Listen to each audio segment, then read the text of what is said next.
Hello students, வாங்க இன்னைக்கு நம்ம கரண்ட் எலக்ட்ரிசிட்டி யூனிட்ல இருந்து ஒரு ரொம்ப முக்கியமான டாபிக் பார்க்க போறோம்.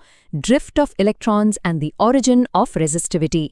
பேரை பார்த்தாலே கொஞ்சம் பெருசா தெரியும், ஆனா பயப்படவே வேண்டாம். எக்ஸாம்ல எப்படி எழுதணுமோ அது ரொம்ப சிம்பிளா ஈஸியா நான் உங்களுக்கு சொல்லித்தரேன்.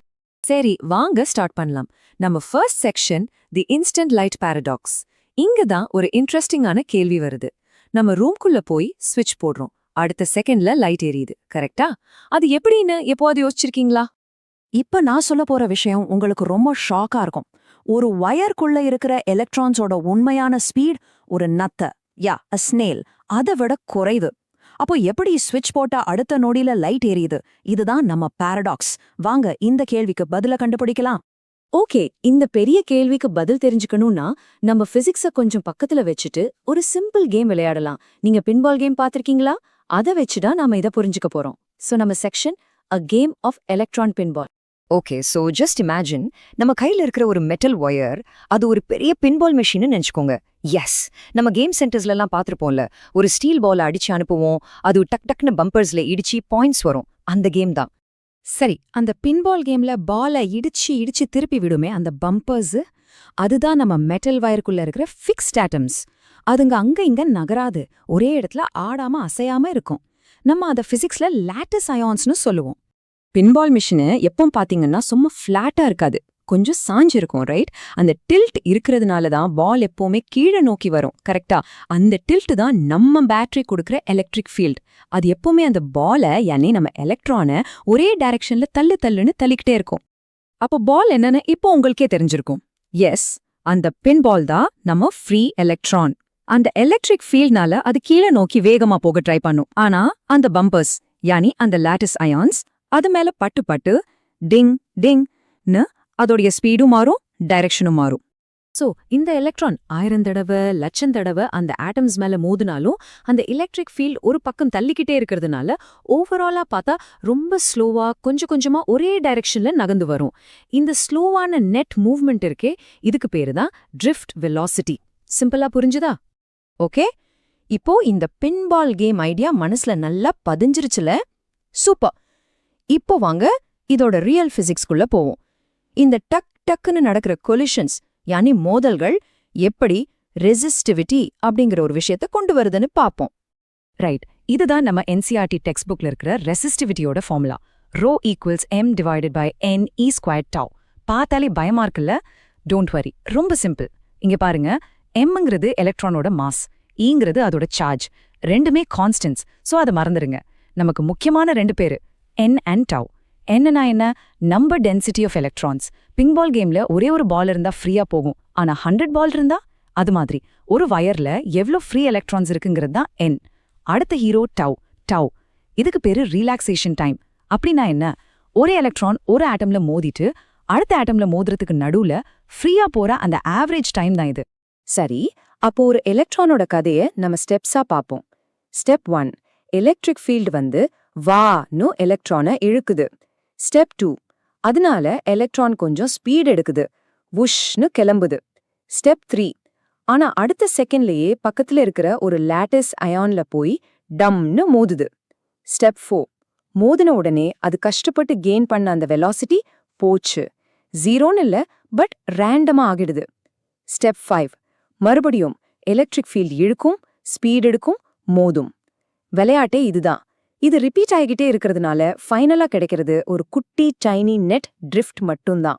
நான் அப்போலேருந்து ஸ்லோ மெதுவான்னு சொல்லிக்கிட்டே இருக்கேன்ல, அந்த ட்ரிஃப்ட் வெலாசிட்டி அது உண்மையிலே எவ்வளோ ஸ்லோன்னு தெரிஞ்சுக்கிட்டீங்கன்னா ஆச்சரியப்படுவீங்க. வாங்க ஒரு சின்ன கால்குலேஷன் பண்ணி பார்ப்போம். சோ இந்த கால்குலேஷனுக்கு நம்ம யூஸ் பண்ற ஃபார்முலா இதுதான். I = n(e)a(v)d). vd தான் ட்ரிஃப்ட் வெலாசிட்டி. நம்ம வீட்ல இருக்கிற ஒரு நார்மல் காப்பர் வயர் எடுத்துக்கலாம். அதுல 1 ஆம்பியர் கரண்ட் போகுதுன்னு வச்சுக்கலாம். வயரோட ஏரியா ஒரு 1 ஸ்கொயர் மில்லிமீட்டர். அப்போ அந்த vd எவ்வளோ இருக்கும்னு கெஸ் பண்ணுங்க பாப்போம். ஓகே, ரிசல்ட் பார்க்க ரெடியா? அது ஜஸ்ட் 0.074 மில்லிமீட்டர்ஸ் per செகண்ட். என்ன சொல்றீங்க? ஒரு செகண்ட்ல ஒரு மில்லிமீட்டர் கூட இல்ல. உண்மையில சொல்றேன், இது ஒரு ஸ்னேல் போற வேகத்தை விட ரொம்ப ரொம்ப கம்மி. ஆச்சரியமா இருக்குல்ல? இப்போ நம்ம ஃபர்ஸ்ட் கேட்டுமே ஒரு கேள்வி, அது இப்போ இன்னும் பெரிய கேள்வியா மாறிடுச்சு. ஆனா நம்ம ஃபர்ஸ்ட் கேட்ட பாரடாக்ஸோட பதில் இங்க தான் இருக்கு. உங்ககிட்ட ஒன்னு சொல்றேன். வயர்க்குள்ள 2 விஷயம் டிராவல் ஆகுது. ஒன்னு அந்த எலக்ட்ரான்ஸ், அதுதான் கேரியர்ஸ். அதுங்க ரொம்ப ஸ்லோ. ஆனா இன்னொரு விஷயம் இருக்கு, அந்த சிக்னல், யானி நம்ம எலக்ட்ரிக் ஃபீல்ட்.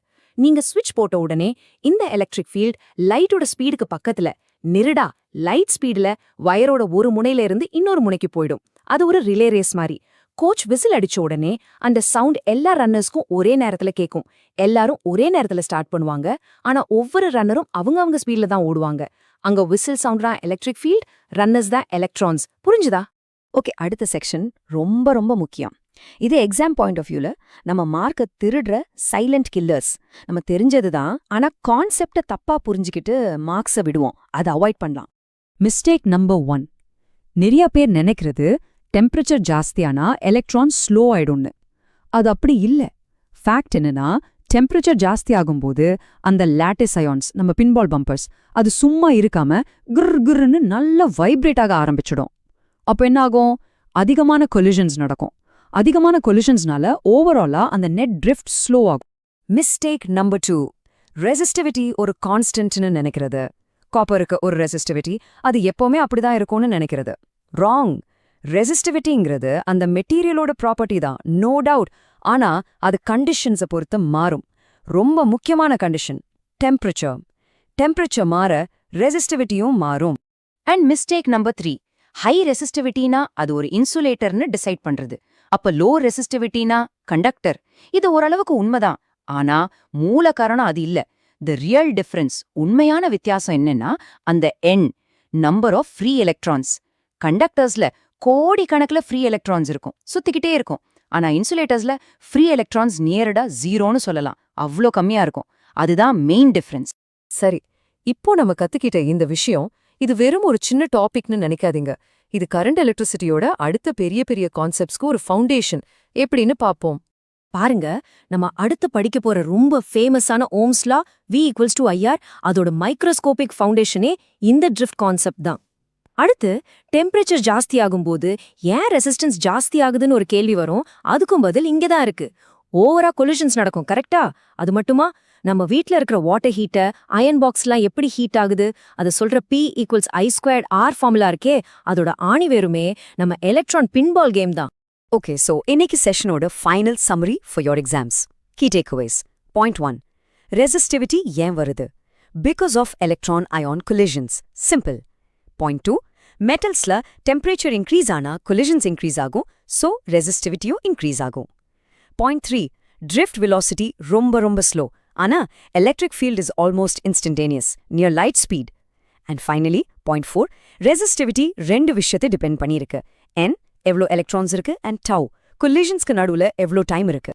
சோ முதல்ல நம்ம என்ன சொல்ல வரோம்னா, ரெசிஸ்டன்ஸுங்கிறது எலக்ட்ரான்ஸ்லாம் ரொம்ப லேசி, சோம்பரின்னு அர்த்தம் இல்ல, பாவம். அதுங்க ஒரு ரொம்ப கிரவுடடான நெரிசலான பின்பால் கேம்ல மாட்டிக்கிச்சு. அதுதான் விஷயம். இந்த ஒரு அனாலஜியை எப்பவுமே ஞாபகம் வச்சுக்கோங்க. பிசிக்ஸ் உங்களுக்கு ரொம்ப ஈஸியா மாறிடும். Okay, all the best. அடுத்த செஷன்ல மீட் பண்ணலாம்.